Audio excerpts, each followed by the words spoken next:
Pero Patawag Mr. ko. Chair, forgive me for interrupting. Hindi, Speaking of patapusin mo lengguwahe. muna ako. Sorry sir, Mr. Chair, baka maaring ang resource person tumigil magmura kasi bahay natin itong Senado eh. Salamat kaayo, Thank Mr. you, Chair. thank you. Hindi tayo Mr. President, magkaintindihan Mr. dyan. President, sir, excuse me, sir. Senator Bato. Yes. Senator, may I Yes, sir. Go ahead. interject? Lahat itong sa right side ko, dumaan ito ng Chief of Police, Police Director. Puro commander ng death squad yan. I thought there was no existence. Trabaho ng pulis yan. Literally, hindi mo sabihin ng death squad. Yung isang senador, yan ang nakaupo dyan, si Senator De La Rosa. Death squad rin yan.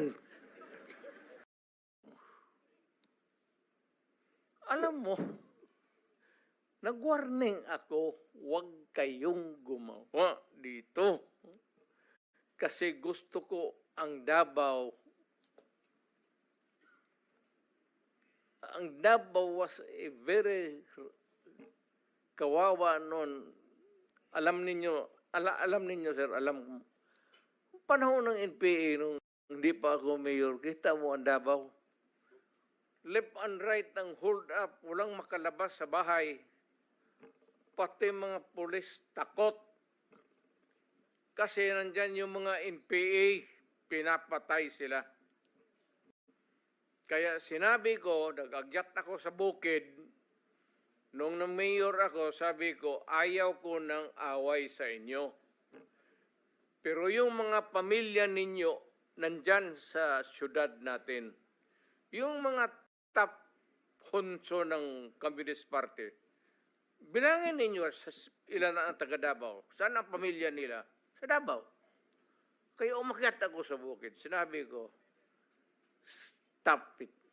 Huwag ninyong patayin ang mga pulis ko kasi putang ina yung pamilya ninyo.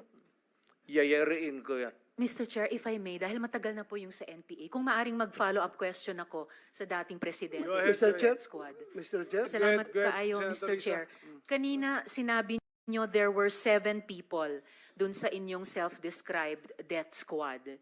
Ano po yung mga pangalan nila at paki-describe yung structure ng organization na sinet up nyo, yung death squad na iyon? Yung death squad ko, ang death squad ko, ma'am, is, of course, it is organized.